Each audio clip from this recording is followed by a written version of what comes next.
Last class में हम लोगों ने क्या देखा था? लास्ट क्लास में हम लोगों ने डिस्कस किया था ट्रिग्नोमेट्री का इंट्रोडक्शन। मैंने आपको ट्रिग्नोमेट्री के इंट्रोडक्शन में बताया था कि अगर आप कुतुब मीनार जाएं और कुतुब मीनार को अगर आप कुतुब मीनार की हाइट अगर पता करना चाहते हैं या बुर्ज खलीफा की हाइट पता करना चाहते हैं या कहीं पर भी कोई प्लेन जा रहा है, फिर होता है ना बच्चे के दिमाग में आता है कि यार प्लेन कितना ऊंचा उड़ रहा है, इन सब की हाइट अगर पता करनी है तो हमें क्या करना पड़ेगा? हमें ट्रिग्नोमेट्री का सहारा लेना पड़ेगा। अगर हम 10th लेवल पे देखेंगे तो 10th लेवल पे क्या करोगे आप? 10th लेवल पे कुछ एंगल्स हैं जिनकी वैल्यू आपको याद होनी चाहिए। उन एंगल वैसे तो हम लोग सारे एंगल्स की वैल्यू को फाइंड आउट कर सकते हैं, जो कि नेक्स्ट क्लास में आप लोग पढ़ोगे जब आप लोग 11th में आओगे तो। लेकिन 10th लेवल पे कुछ एंगल्स, कुछ स्पेसिफिक एंगल्स के बारे में हमें बात करना है। तो जैसे कि हम लोग बात करें, अगर जो हमें स्पेसिफिक एंगल्स जिनके बारे में बात करना है वो है आपका 0 डिग्री, 30 डिग्री, 45 डिग्री, 60 डिग्री और 90 डिग्री। इनकी वैल्यूज हमें, जितने भी ट्रिग्नोमेट्रिक रेशियोज हमने लास्ट क्लास में डिस्कस किए थे, क्या क्या डिस्कस किया था? साइन थीटा, साइन थीटा का रेसिप्रोकल क्या होता था? Cosec theta. Cos theta, cos theta का रेसिप्रोकल क्या होता था? Sec theta. टैन थीटा और टैन थीटा का रेसिप्रोकल क्या होता था?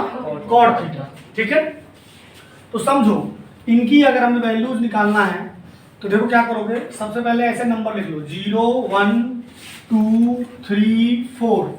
ठीक है, जैसे आपका पेपर चालू होगा जिसमें ट्रिग्नोमेट्री आ रहा तो सबसे पहले टेबल जाकर पीछे बना दो।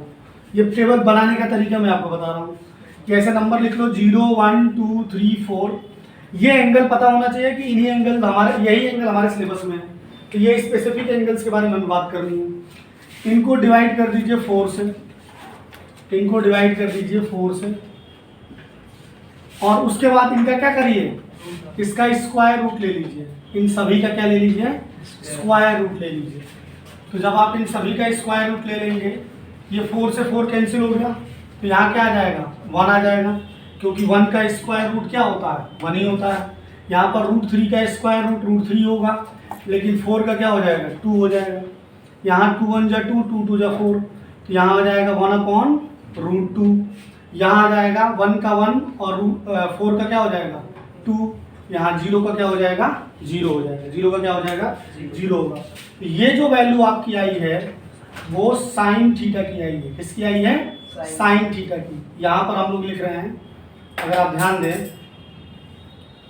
तो ये जो लिखा जा रहा है ये आपके यहाँ पर एंगल्स भी लिखा है मैंने और रेशियोज भी लिखा है। एंगल्स भी लिखे हैं और रेशियोज भी लिखे हैं। अंडरस्टूड है कि ट्रिग्नोमेट्रिक रेशियोज की बात हो रही है। ठीक, अब ये साइन थीटा, यानी कहने का मतलब ये हुआ कि साइन 0 की वैल्यू, जो आपकी साइन 0 की वैल्यू होगी वो क्या होगी? 0 होगी। साइन 30 की वैल्यू क्या होगी? 1/2 होगी। साइन 45 की वैल्यू क्या होगी? 1/√2 होगी। साइन 60 की वैल्यू क्या होगी? √3/2 होगी। और साइन 90 की वैल्यू क्या होगी? 1 होगी। साइन 90 की वैल्यू क्या होगी? 1 होगी। ठीक है, अब अगर हम लोग कॉस थीटा का निकालना चाहते हैं, मान लीजिए यहाँ पे कॉस थीटा ले लें, तो कॉस थीटा के लिए हम लोग क्या करेंगे? यहाँ से उल्टा लिख देंगे। जो कॉस 0 की वैल्यू होगी वही साइन 90 की वैल्यू होगी। तो यहाँ पर आ जाएगा आपका 1, फिर आ जाएगा यहाँ पर √3/2, और 45 की वैल्यू सेम होती है तो 1/√2, फिर 1/2 यहाँ आ जाएगा, और 0 कहाँ आ जाएगा? यहाँ आ जाएगा। ठीक है, ये हो गया आपका कॉस के लिए कि कॉस 0 की वैल्यू 1 होगी, कॉस 30 की वैल्यू √3/2 होगी, कॉस 45 की वैल्यू 1/√2 होगी, कॉस 60 की 1/√2, कॉस 60 की हो जाएगी 1/2, और कॉस 90 की क्या हो जाएगी? 0 हो जाएगी। और ये हमें याद नहीं करना पड़ेगा, ये आप लिखो, साइन निकाल लो और उसके बाद इसको उल्टा करके लिखो। Is that clear? अब अगर आप लोगों को याद हो तो हमने ये भी बातें बताई थी, मैं एक बार रिकैप कर दे रहा हूँ। साइन थीटा इक्वल टू होता है 1/कॉसिक थीटा, और आपका कॉसिक थीटा इक्वल टू क्या हो जाएगा? 1/साइन थीटा, क्योंकि ये दोनों एक दूसरे के क्या है? रेसिप्रोकल है। क्या है? रेसिप्रोकल है। इसी तरीके से कॉस थीटा इक्वल टू क्या हो जाएगा? 1/सेक theta, comma sec theta equal to क्या हो जाएगा? 1/कॉस थीटा। इसी तरीके से अगर हम बात करते हैं टैन की, तो tan थीटा इक्वल टू हो जाएगा 1 अपॉन कॉट थीटा, और कॉट थीटा इक्वल टू हो जाएगा 1 upon tan theta, 1 upon tan theta. अब एक बात हमने ये नहीं बताई थी आप लोगों को लास्ट वाले लेक्चर में कि tan थीटा इक्वल टू होता है sin theta upon cos theta. tan theta equal to होता है sin theta upon cos theta. तो अगर tan theta sin theta upon cos theta है तो cot थीटा क्या हो जाएगा, इसका जस्ट रेसिप्रोकल हो जाएगा, cos theta upon sin theta हो जाएगा, cos थीटा अपॉन। तो जब हम लोग यहाँ पर tan थीटा निकालेंगे तो tan थीटा क्या हो जाएगा, 0 और 1 का डिवाइड कर देंगे, जो tan 0 की वैल्यू होगी वो क्या हो जाएगी, sin 0 डिवाइड बाय cos 0। तो 0/1 क्या हो जाएगा, 0/1 क्या हो जाएगा 0। इसी तरीके से 1/2 और √3/2 क्या हो जाएगा, 2 से 2 कैंसिल हो जाएगा तो 1/√3 आ जाएगा। 45 सेम है तो कैंसिल होकर क्या आ जाएगा, 1 आ जाएगा। यहाँ पर क्या करेंगे, 2 से 2 कैंसिल हो जाएगा तो क्या आ जाएगा, √3 आ जाएगा। और 1 डिवाइड बाय 0 क्या हो जाएगा, इन्फिनिटी हो जाएगा या अनडिटरमाइंड हो जाएगा, क्योंकि इन्फिनिटी वैल्यू पता नहीं है। हमेशा याद रखिए समथिंग अपॉन 0 जो होता है वो क्या होता है, इनफाइनाइट होता है। समथिंग अपॉन 0 क्या होता है, इनफाइनाइट होता है। इज दैट क्लियर, आया ना, बोलो यार। अब देखो इसके बाद जो हम लोगों को समझना है वो समझना है किसका, कॉट थीटा का। कॉट थीटा किसका रेसिप्रोकल है, tan थीटा का। तो 0 का रेसिप्रोकल क्या हो जाएगा, 0 का रेसिप्रोकल इन्फिनिटी हो जाएगा। 0 का मतलब क्या हो गया, 0 को अगर आप रेसिप्रोकल करोगे, मान लो 0 लिखा हुआ है तो 0 के नीचे 1 है। अब इसका उल्टा करोगे रेसिप्रोकल के तो क्या करोगे, 1 डिवाइड बाई 0 हो जाएगा, तो ये क्या हो जाएगा, इन्फिनिटी हो जाएगा। ठीक है, तो 0 का रेसिप्रोकल करोगे तो इन्फिनिटी आएगा। 1/√3 का रेसिप्रोकल क्या होगा, √3 हो जाएगा। 1 का 1 होगा और √3 का क्या हो जाएगा, √3 डिवाइड बाय 1 है तो 1/√3 हो जाएगा। और फिर इन्फिनिटी का क्या हो जाएगा, 0 हो जाएगा। इन्फिनिटी का क्या हो जाएगा, 0 हो जाएगा।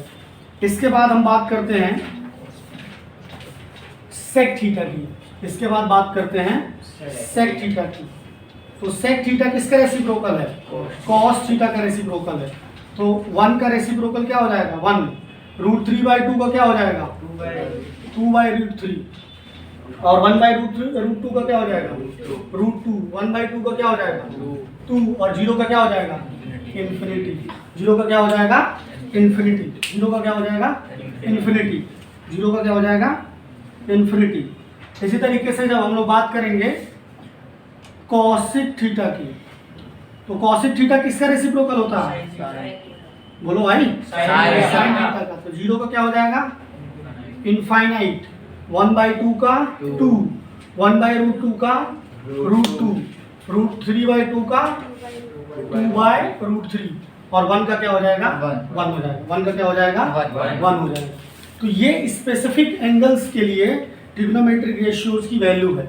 मान लीजिए कि आपसे एक क्वेश्चन पूछा जाता है। मान लीजिए आपसे क्वेश्चन पूछ रहे हैं कि साइन स्क्वायर 45 और प्लस कॉस स्क्वायर 45 की वैल्यू क्या होगी। तो टेबल में जाइए, यहाँ पर है ये साइन है और साइन 45 कितना है, 1/√2। तो यहाँ पर रख दीजिए 1/√2 का स्क्वायर। और कॉस 45 की वैल्यू क्या है, 1/√2। क्या है, 1/√2 का स्क्वायर। तो 1/1 का स्क्वायर क्या होगा, 1। और √2 का स्क्वायर क्या होगा, 2। इस तरीके से 1 का स्क्वायर 1, √2 का स्क्वायर क्या हो जाएगा, 2 हो जाएगा। अगर मान लीजिए कि हम लोग एलसीएम ले लेते हैं तो 2 का एलसीएम आ जाएगा, और 2 का एलसीएम आ जाएगा तो ऊपर 1 + 1 आ जाएगा। 2 से 2 को डिवाइड करेंगे तो 1 आएगा, 1 का मल्टीप्लाई 1 से करेंगे तो 1 ही आएगा। इस तरीके से 2 को 2 से मल्टीप्लाई करेंगे तो क्या आएगा, 1 आएगा, 1 का 1 से मल्टीप्लाई करेंगे तो 1 ही आएगा।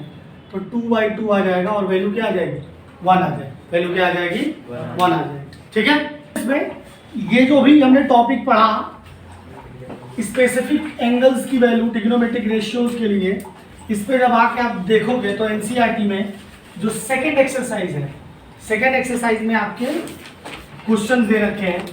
तो कुछ क्वेश्चंस हम लोग डिस्कस कर लेते हैं, बाकी आप लोग घर में बनाएं। देखिए वैसे हम एक एक क्वेश्चन डिस्कस करेंगे, एक एक क्वेश्चन विद एग्जांपल डिस्कस करेंगे। लेकिन अभी जैसे मान लीजिए कि इस कॉन्सेप्ट को समझने के लिए अगर हम लोग एनसीईआरटी का 8.2 के क्वेश्चन नंबर 1 का सबसे टफ वाला मैं ले रहा हूँ, 5th पार्ट कर लें तो दे रखा है आपका 5 cos square 60 plus 4 sec square 30 minus 10 square 45 is equal to sine square 30 और plus cos square 30 plus cos square 30। तो आपको या तो टेबल को याद कर लें, मेरे हिसाब से तो याद ही कर लें, या तो फिर बना लें पहले टेबल साइड में बना लें और उसके बाद इस क्वेश्चन को सॉल्व करेंगे। तो आप ध्यान दो, तो यहाँ क्या है 5 इंटू कॉस स्क्वायर 60, तो कॉस 60 की वैल्यू क्या होती है 1/2 का होल स्क्वायर आ जाएगा, प्लस 4 सेक स्क्वायर 30 की वैल्यू क्या हो जाएगी 2/2, सेक स्क्वायर 30 की वैल्यू हो जाएगी 2/√3। यहाँ पे मैं लिखते जा रहा हूँ कि जो वैल्यू हमने यूज किया है, cos 60 की वैल्यू यूज किया है 1/2 और sec 30 की वैल्यू यूज किया है 2/√3। आप टेबल में जाके देख सकते हैं। माइनस का tan 45 की वैल्यू क्या है 1 का स्क्वायर, tan 45 हो जाएगा 1। ठीक है, यहाँ पर हम लिख दे रहे हैं कि tan 45 यूज किया है 1।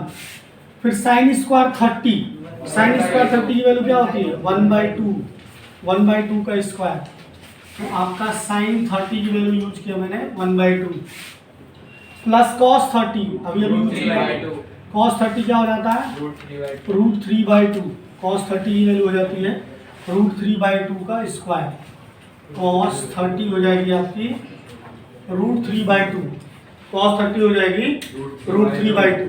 ठीक है, अब क्या करेंगे, इसे सॉल्व करेंगे तो 5 इंटू 1 का स्क्वायर 1 हो जाएगा और 2 का स्क्वायर 4 हो जाएगा, प्लस 4 इंटू 2 का स्क्वायर हो जाएगा 4 और √3 का स्क्वायर हो जाएगा 3 minus 1 divide by 1 divide by 4 plus √3 का 3 डिवाइड बाय 4।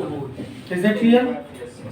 ये 5 इंटू 1 क्या हो जाएगा 5 डिवाइड बाय 4 और 4 जा क्या हो जाएगा 16 divide by 3 minus 1 and further divide by, यहाँ पर जो एलसीएम आ जाएगा वो आ जाएगा आपका कितना 4 का एलसीएम आ जाएगा, तो यहाँ पर 1 आ जाएगा और प्लस 3। तो देखिए आगे आंसर क्या आएगा। अब क्या करेंगे, यहाँ पर 4 इंटू 3 12 का क्या करेंगे हम लोग एलसीएम ले लेंगे। तो 12 का जब एलसीएम लेंगे न्यूमरेटर में, तो यहाँ पर क्या आ जाएगा 4 से 12 को डिवाइड करेंगे, यहाँ 12 आएगा, 12 को 4 से डिवाइड करेंगे तो क्या आएगा 3 और 3 का 5 से मल्टीप्लाई करेंगे 5 इंटू 3 प्लस फिर 3 को डिवाइड करेंगे 12 को डिवाइड करेंगे 3 से तो क्या आएगा 4, फिर 16 को 4 से मल्टीप्लाई कर देंगे और यहाँ तो 1 है, 1 का करेंगे तो 12 भी आएगा, 12 का 1 से मल्टीप्लाई करेंगे तो माइनस का 12 आ जाएगा। यहाँ 3 प्लस 1 क्या हो जाएगा 4 और डिवाइड बाय 4 से 4 क्या हो गया कैंसिल हो गया, 4 से 4 क्या हो गया कैंसिल हो गया। तो ऊपर क्या होगा 5 इंटू 3 क्या हो गया 15 और 16 इंटू 4 क्या हो गया 64 हो गया और माइनस का 12 डिवाइड बाय 12। तो यहाँ पर हम लोग क्या करेंगे 15 में से 12 चला जाएगा तो कितना बचा 3 और 3 को 64 से क्या कर देंगे ऐड कर देंगे डिवाइड बाय 12। तो आंसर क्या आ जाएगा 67 डिवाइड बाय 12। आंसर क्या आ जाएगा 67 डिवाइड बाय 12। नोट करिए। नेक्स्ट क्वेश्चन हम लोग देख रहे हैं 8.2 का क्वेश्चन नंबर 3 जो कि बहुत इंपॉर्टेंट क्वेश्चन है, बहुत ज़्यादा इंपॉर्टेंट क्वेश्चन है, कई बार आपके पेपर में आता है, आ चुका है और आएगा, 2 मार्कर क्वेश्चन है। ठीक है, ध्यान से देखो, कह रहे हैं कि tan a plus B equal to √3 है और tan a minus B equal to 1/√3 है और ये कहा गया है कि a plus B greater than है 0 और 90 के बीच में या 90 हो सकता है। ये जो इनइक्वालिटी दे रखी है, ये इनइक्वालिटी ये कह रही है कि जो ट्रायंगल का एक एंगल है वो क्या है 90 डिग्री है, यानी हम लोग राइट एंगल ट्रायंगल की बात कर रहे हैं। ये इनइक्वालिटी हमसे ये बता रही है कि दो एंगल का एडिशन 90 या 90 से छोटा होगा, मतलब 90 के बराबर भी हो सकता है। तो एक एंगल हमारा बेसिकली हम लोग राइट एंगल ट्रायंगल में डील करने वाले हैं। ए क्या है, ग्रेटर देन बी है, फाइंड ए एंड बी, ए और बी की वैल्यू हमें निकालनी है। तो यहाँ पर देखो अभी अभी हमने बताया था कि tan a plus B is equal to √3 है। अब tan में जाकर देखो √3 किस एंगल की वैल्यू होती है, tan में √3 किस एंगल की वैल्यू है, tan 60 की वैल्यू है। तो हम लोग क्या लिख सकते हैं, √3 की जगह लिख सकते हैं tan 60, क्या लिख सकते हैं tan 60, √3 की वैल्यू हम लोग लिख सकते हैं tan 60। अब एक बात ध्यान दो, आप ऐसे tan और tan को कैंसिल मत कर देना, ये गलत हो जाएगा। जब इधर भी tan हो और इधर भी tan हो तो हम लोग क्या करते हैं, tan को हटा देते हैं, कैंसिल नहीं करेंगे, क्योंकि केवल tan का कोई सिग्निफिकेंस नहीं है। मैंने फर्स्ट लेक्चर में आपको बताया है। तो ध्यान दीजिए, दोनों साइड से tan हट जाएगा और a plus B equal to क्या आ जाएगा 60। That is question equation number 1। अगर आप ध्यान दीजिए तो tan a minus B, tan a minus B equal to क्या है 1/√3। अब tan के टेबल में जाके देखेंगे कि 1/√3 किसके लिए है, तो किसके लिए है 30 tan 30 के लिए है, किसके लिए है tan 30 के लिए, a माइनस बी यानी tan a minus B equal to आ जाएगा tan 30। तो a माइनस बी क्या आ जाएगा, a माइनस बी आ जाएगा 30। This is equation number 2। अब हम लोग क्या करेंगे, 2 इक्वेशन है और 2 वेरिएबल है, तो हम लोग लीनियर इक्वेशन इन 2 वेरिएबल, ठीक है, उसमें हम लोग एलिमिनेशन मेथड लगा लेंगे और एलिमिनेशन मेथड से हम लोग a प्लस बी की वैल्यू निकाल लेंगे। हम लोग क्या करेंगे, a प्लस बी की वैल्यू निकाल लेंगे। a plus B equal to 60 दे रखा है और a minus B equal to कितना दे रखा है 30। तो जब देखो दो के साइन डिफरेंट हैं तो हम लोग क्या कर देते हैं, ऐड कर देते हैं, क्योंकि ऐड करने में ये b और b कैंसिल हो जाएगा और a जोड़कर क्या हो जाएगा 2a और 60 प्लस 30 क्या हो जाएगा 90। तो a की वैल्यू कितनी आ जाएगी 45, 90 डिवाइड बाय 2। तो a की वैल्यू कितनी आ गई 45 आ गई। a की वैल्यू कितनी आ गई 45 आ गई। a की वैल्यू कितनी आ गई 45। अब इसकी वैल्यू हम लोग इक्वेशन नंबर 1 में डाल देंगे। इसकी वैल्यू हम लोग क्या करेंगे, इक्वेशन नंबर 1 में डाल देंगे। तो यहाँ पर क्या हो जाएगा, a plus B is equal to 60 हमें दे रखा है, equation number a plus B is equal to 60 दे रखा है। a की वैल्यू डाल दीजिए 45 plus B is equal to 60। तो b की वैल्यू क्या आ जाएगी 15। b की वैल्यू आ जाएगी 60 माइनस 45। तो b की वैल्यू क्या आ जाएगी 15 आ जाएगी। b की वैल्यू क्या आ जाएगी 15। ठीक है, आगे समझ में ठीक है। यहाँ पर आपको और समझनी है, अगर आपने 8.2 का लास्ट क्वेश्चन समझा और टेबल को इसके पहले समझाया था और हम लोग नोट लिखें, अगर हम लोग राइट एंगल ट्रायंगल की बात करें, ये कोई मान लीजिए राइट एंगल ट्रायंगल है ABC and this is 90 degree और 90 के सामने वाला क्या होता है हाइपोटेन्यूज, और अगर ये थीटा है तो इसके सामने वाला ये हो जाएगा परपेंडिकुलर और ये हो जाएगा क्या बेस, ये हो जाएगा बेस। अब अगर आपने ध्यान दिया हो तो sine theta is equal to क्या होता है, sine theta is equal to होगा क्या perpendicular divide by hypotenuse, perpendicular divide by hypotenuse. तो कुछ भी हो जाए, इसमें जो सबसे बड़ी साइड होती है वो क्या है एच। हाइपोटेन्यूज किसी भी ट्रायंगल में, राइट एंगल ट्रायंगल में सबसे बड़ी साइड होगी। तो जब एक बड़ी वैल्यू से छोटी वैल्यू में डिवाइड करोगे तो कुछ भी होगा, एक से ज़्यादा वैल्यू नहीं आएगी। भाई अगर मान लीजिए 4 डिवाइड बाई 5 है, तो जब 4 डिवाइड बाई 5 हो जाएगा तो क्या डिवाइड कर पाएंगे हम लोग, इसमें पॉइंट में वैल्यू आएगी। और या अगर आप टेबल को देखो, अगर आप जाके साइन वाले टेबल पे देखो तो साइन 0 की वैल्यू क्या है 0, साइन 30 की वैल्यू क्या है 1/2 घट गई 0.5 हो गई, और साइन क्या बोलते हैं साइन 45 की वैल्यू क्या हो गई है 1/√2 हो गई, क्या हो गई है 1/√2। और साइन 30 की वैल्यू क्या हो गई, साइन 60 की वैल्यू क्या हो गई है √3/2, और साइन 90 की वैल्यू क्या हो गई है 1 हो गई। तो मैक्सिमम कहाँ तक जा रही है 1 तक जा रही है। एक चीज इसमें और भी आपको ध्यान देना होगा कि जैसे जैसे साइन के लिए थीटा बड़ा हो रहा है, साइन थीटा की वैल्यू क्या हो रही है, बढ़ रही है। साइन थीटा की वैल्यू क्या हो रही है, बढ़ रही है 90 तक। ठीक है, बढ़ रही नहीं बढ़ रही है? Yes sir. आगे जाके आप इसको और अच्छे से जब पढ़ेंगे तो आपको पता चलेगा कि साइन थीटा की वैल्यू हमेशा -1 और 1 के बीच लाई करती है। इसका मतलब होता है इसके बीच में, 1 से बड़ी नहीं हो सकती और -1 से छोटी नहीं हो सकती। बात समझ में आई? इस पर क्वेश्चन आते हैं एनालिटिकल आपके पेपर में। इसी तरीके से जब आप कॉस थीटा को देखोगे तो कॉस थीटा में भी जो कॉस थीटा की वैल्यू होगी वो आपकी -1 और 1 के बीच में लाई करेगी।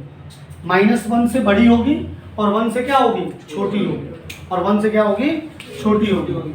इसी तरीके से जब आप tan को देखते हो तो tan को जाके देखो तो tan में क्या हो रहा है, 0 से स्टार्ट करके इन्फिनिटी तक जा रहे हैं। तो tan में कुछ भी वैल्यू आ सकती है। tan थीटा की जो वैल्यू होती है वो आपकी -इनफाइनाइट से इनफाइनाइट के बीच में लाई करेगी, -इनफाइनाइट से। और एक यहाँ से भी एनालिसिस कर सकते हो अगर आपका दिमाग चलता है, अगर है तो। सबसे बड़ी तो चीज़ ये कि होना चाहिए। tan थीटा इक्वल टू क्या होता है, परपेंडिकुलर डिवाइड बाय बेस। और परपेंडिकुलर और बेस जो ट्रायंगल की साइड्स हैं उनके बारे में कुछ नहीं पता कि कौन सी बड़ी होगी कौन सी छोटी होगी, एग्जैक्ट वैल्यू नहीं पता। ये एग्जैक्ट पता है इस ट्रायंगल में, अगर साइड्स के रिस्पेक्ट में देखें कि हाइपोटेनस इन दोनों से बड़ी होगी, है कि नहीं? तो tan थीटा का कुछ पता नहीं है कि वैल्यू कहाँ से कहाँ तक लाई करेगी। कौन हो सकता है p बड़ा हो जाए, b छोटा हो जाए, हो सकता है b छोटा हो जाए और p बड़ा हो। ठीक है, तो इसीलिए tan थीटा जो लाई करता है वो कहाँ से लाई करता है, -इनफाइनाइट से।